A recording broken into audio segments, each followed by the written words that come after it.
Welcome back everyone. We're again here broadcasting from my apartment, continuing this coverage Monday through Friday, 5 days a week. And right now we're heavily focused on this new coronavirus, this CCP virus.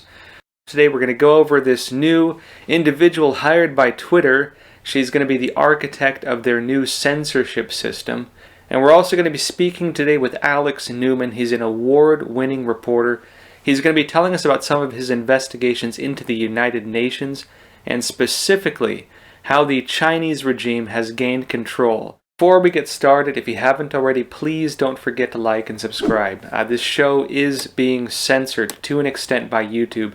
I mentioned before we got alerts from YouTube stating that some of our content is promoting hateful content.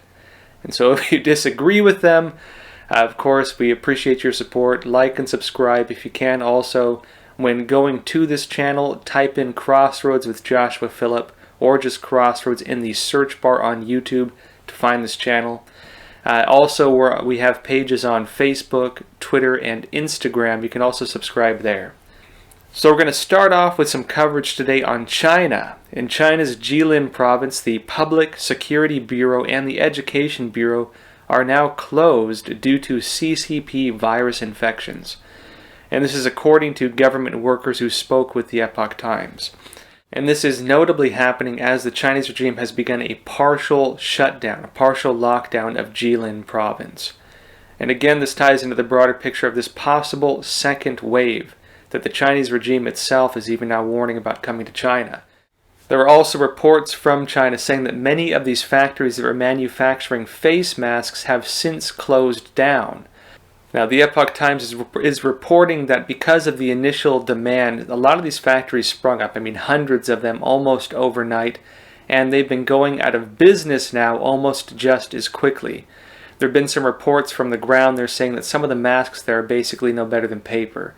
And part of the problem they had was apparently, according to what sources there are saying, is that because they sprung up so quickly, it caused a rise in the prices of the manufacturing equipment.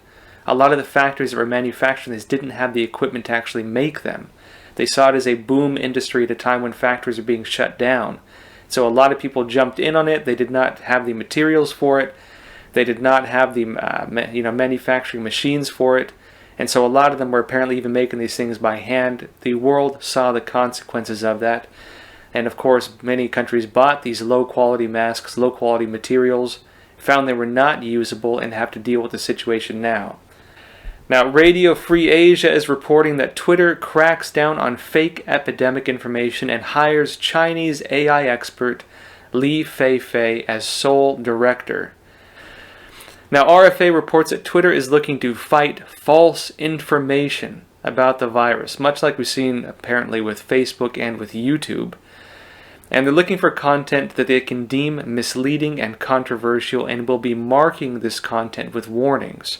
Now, Twitter has appointed Li Feifei. She's a controversial Chinese expert on artificial intelligence who founded Google's AI China Center after joining Google in 2017. Whether she could assist Twitter in cracking down on fake information and maintaining the independence of independent directors has aroused public attention. Now, in Canada, the Globe and Mail is reporting China ramping up bullying and intimidation of activists in Canada, report says. Chinese government officials and supporters of the Communist Party of China are increasingly resorting to threats, bullying, and harassment to intimidate and silence activists in Canada, including those raising concerns about democracy and civil rights in Hong Kong, and Beijing's mistreatment of Uyghurs, Tibetans, and Falun Gong practitioners, a new report says. Now, a lot of my work at Epoch Times since 2008 has been investigating operations from the Chinese regime exactly like this. Now, to me, this says United Front Work Department. It also says Chinese Student and Scholar Associations and Overseas Chinese Affairs Office. Now, the United Front Work Department is the main branch of the Chinese Communist Party that works on overt espionage, and it works hand in hand with the Overseas Chinese Affairs Office. These are organizations that will go into foreign communities and intimidate democracy activists, intimidate religious believers, intimidate Chinese dissidents, who would very likely try to warn the world about what the Chinese regime is doing in China. And one of the main organizations used to influence the universities is the Confucius Institutes. And these are state-funded organizations that the Chinese regime sends abroad to different universities, oftentimes paying the universities to host their programs. And they're Chinese language and culture programs, but not traditional Chinese language and culture programs. They are specifically Chinese language and culture programs meant to promote the interests of the Chinese Communist Party. Now, there's a great documentary on the Confucius Institutes. You want to check it out. It's called In the Name of Confucius. In Canada, actually, these have been mostly exposed. A lot of them have been gotten rid of, but there have been some reports that they are still doing this in Canada, but the universities have not been disclosing it. Moving on again in Canada, Global News is reporting that Trudeau says world has questions, particularly for China, on COVID-19 origin. And it's interesting to see now that the Prime Minister of Canada, Justin Trudeau, is taking a stand against the Chinese Communist Party, joining many other countries, including Australia, including many parts of Europe, and including the United States, in questioning the Chinese origin of this virus. Now on to the WHO. Newsweek is reporting that as China hoarded medical supplies, the CIA believes it tried to stop the WHO from sounding the alarm on the pandemic. And the National Review is reporting that the WHO says it cannot invite Taiwan to annual summit after China says participation would, quote, severely violate the One China principle. Now, for some context on this, many countries, including the United States, have been supporting Taiwan's entry into the WHO. And the Taiwan, even though it has played such a big role in helping warn the world about this virus and helping even supply medical equipment to different countries, it is not being allowed into the WHO. And it is believed that that is because of pressure from the Chinese Communist Party. And as I said before, the question of whether under the current request from different countries of whether Taiwan will be allowed into the WHO will be a clear sign to the world of whether the WHO is independent or whether it is under the thumb of the Chinese Communist Party. And with that said, this is a good lead into the interview we're going to have today with Alex Newmann. Now, Alex Newmann is an award-winning international journalist, educator, author, and consultant. He serves as a CEO of Liberty Sentinel Media and writes for diverse publications in the United States and abroad. And we're going to be talking specifically about some of his investigations into how the Chinese regime has subverted the United Nations and the WHO. So with that said, let's jump into the interview now. Hey Alex, real great having you on Crossroads. It's great to be with you. Thank you so much, Josh. And so, Alex, I know you've done a lot of investigations into the United Nations, into organizations like the WHO, like the Human Rights Council, and especially around the Chinese regime's influence in these organizations. I guess to start, I know you just recently did an article for Epoch Times talking about some of the different Chinese agents working in these organizations. So tell us what you found. Yeah, the U.S. Security and Economic Review Commission just released an updated report in April where they showed kind of the Communist Chinese agents in leadership positions within not just the United Nations, but also other international organizations. A decent report, a lot of names identified that needed to be identified. They didn't really draw any conclusions in the report, but I did get a statement from their spokesperson noting that policymakers really ought to be paying attention to this. And it's actually even worse than the report lets on, Josh. There's a number of very, very senior Communist Chinese agents who were not even listed in the report. I'll give you an example. The Deputy Director General of UNESCO, the UN Educational, Scientific, and Cultural Organization, second highest ranking official in one of the most important UN agencies. This is the UN agency that's basically positioning itself to become like the global Ministry of Education or the global school board, if you will. And the second in command is a member of the Communist Chinese Party, a Communist Chinese agent. And, they didn't talk about this much in the report either, but another huge factor here is that when you have a Communist Chinese leader in one of these UN agencies, it's not like having an American leader or a French leader or a Japanese leader. They all take an oath and they say we're international civil servants. We don't, respond to requests from our government. We don't obey any political party in our home country. But the Communist Chinese have been very open about the fact that they expect any Chinese national who's working within the international system to maintain full and total loyalty to the Communist Party of China. They actually arrested the head of Interpol, a communist Chinese agent, until pretty recently, the president of Interpol. He went back to China and they arrested him. And one of the reasons they said they arrested him publicly was because he wasn't obeying the decisions of the party. You had another senior Chinese official, the head of DESA, the Department of Economic and Social Affairs, who actually went on communist Chinese television, and I talk about this in my article, and bragged about how he continues to represent communist China's interests, even in his senior UN position, to the point where communist China didn't want a Chinese dissident to come to one of these UN meetings, and so he had UN police remove him. And that's kind of what we're dealing with here. I mean, the leadership of the UN is now completely compromised by communist Chinese agents. It's like the elephant in the room, and nobody really wants to talk about it. Well, and I know that this isn't just about politics, it's not just about business, it also has to do a lot with human rights. I know a while back you did an article exposing how the Human Rights Council, through Chinese influence, actually exposed the names of individuals, and I think at least one of them was killed in Chinese custody because of this. Can you tell us a story you found on that? Yeah, that's right. And actually, I interviewed Emma Riley again for this most recent article that should be posted online very soon here. She was working within the human rights apparatus of the United Nations, and she found out early on that people within the UN bureaucracy were handing names of Chinese dissidents to the mass murdering regime in Beijing. So these dissidents, that maybe they were coming to testify in Geneva about human rights abuses. Maybe they already lived outside of China and were coming to testify. And what happens is the UN would actually give these names over to the Communist Party of China, and then the party state would either kidnap those dissidents before they left the country to testify and provide evidence to the UN, or if the person was already beyond their reach, they would actually kidnap their family. So, you have a situation that's completely out of control there. And then, you would think any reasonable person looking at this would say, oh my goodness, that's insane. How could that possibly happen? Well, Emma Riley thought the same thing. And so naturally, she assumed it was just a matter of reporting it and it would stop. Well, she found out the hard way that that was not the case. Instead, rather than disciplining the people who were handing the names over to Communist China, she was disciplined. And this is the story we find over and over and over again within the United Nations when it comes to whistleblowers and when it comes to Communist Chinese influence. You don't rock the boat, you don't question these kinds of policies, you just go along to get along, or you might end up marched out of your office by armed UN police and then smeared and slandered in the media, which is what has happened to many of these whistleblowers. And Emma Riley, she's an Irish national who was working in the human rights bureaucracy.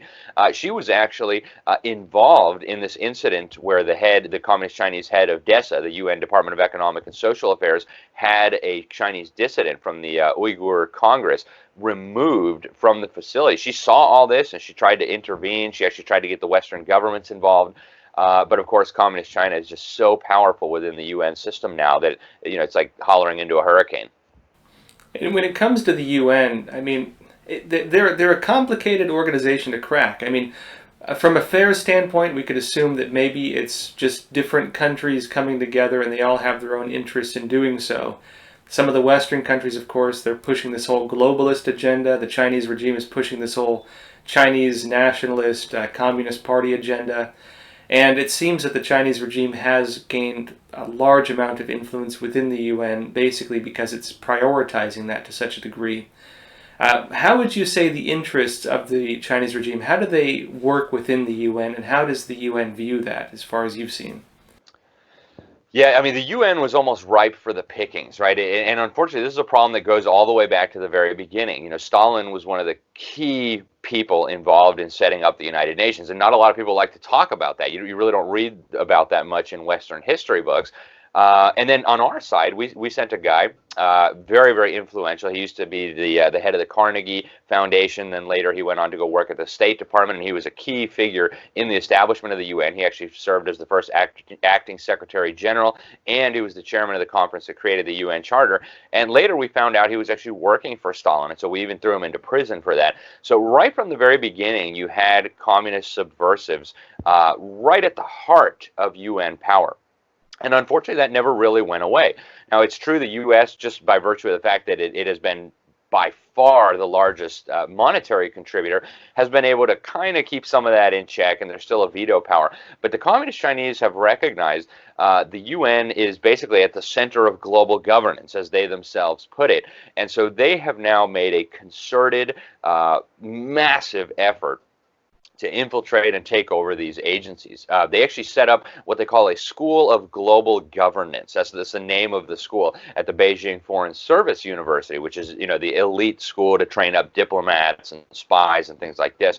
And they are now training up thousands of agents that they are shoving into these international organizations, not just the UN, but also the IMF and the World Bank, and even inter-American bodies, right? That you would think you wouldn't really have much to do with China. Even there, you see communist Chinese agents, and this USCC report documents some of that.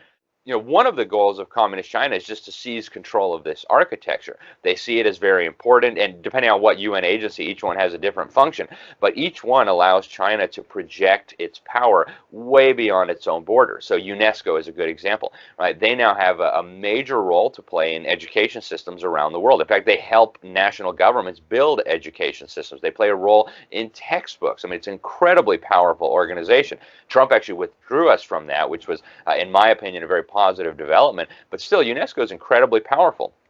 They have their agents sitting on top of 4 out of 15 UN specialized agencies, and each one of these gives Communist China enormous influence. So for example, the UN Food and Agriculture Organization, the UN FAO, is now run by a Communist Chinese agent. This puts billions of taxpayer dollars at their disposal to hand out to their cronies, to communist governments, to whoever they see fit. They give awards to Venezuela and Cuba for being so great. And it allows them to influence agricultural policy around the world, and it allows them to advance this One Belt, One Road project, their New Silk Road project. They have UN agencies all over the place boosting this, promoting this, using Western money to sell this.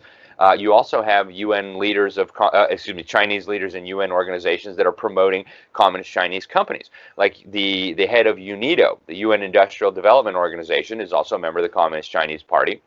He's a big-time promoter of the One Belt, One Road project. He's also a big-time promoter of Huawei, right? The Communist Chinese military company that's trying to wiggle its way into the communication systems of the world. All across the UN, you have these types of things, and this really magnifies their ability to project power abroad.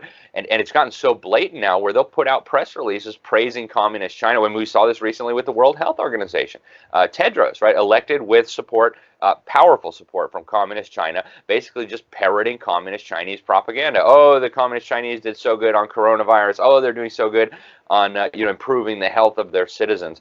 Now, Alex, I guess just last question: if people take home anything from this, what do you hope they take home? What do you hope to get across with this? Well, I think everybody, policymakers in particular, needs to realize that we are facing a threat of enormous proportions, and it's not a traditional military threat in the sense of hey, they're going to march an army over the border. That might happen someday, but this is kind of an irregular threat in the sense that they are taking over these institutions that already play a major role in the lives of people all over the world.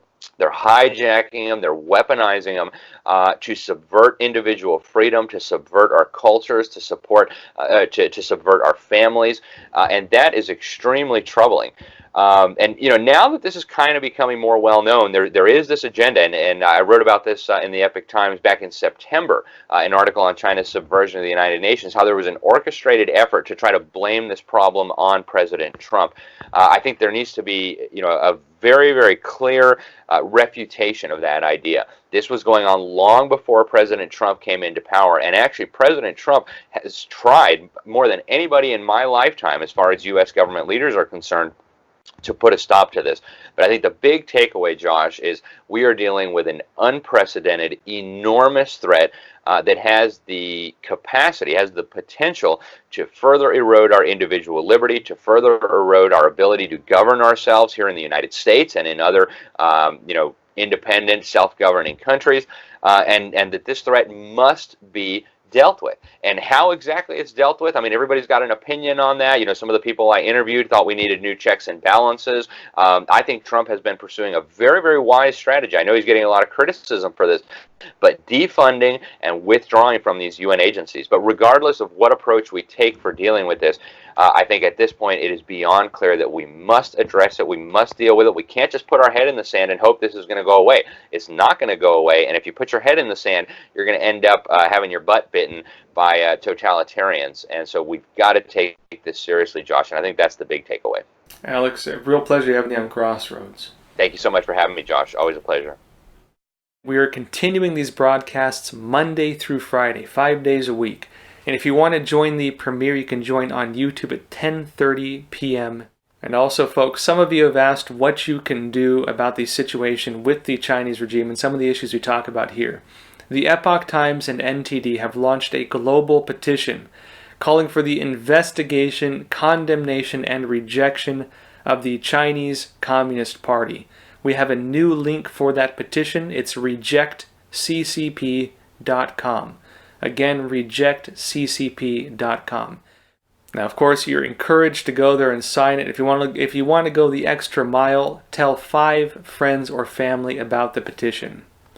That said, folks, thanks again. Stay healthy, take care of yourselves, and I'll see you next time.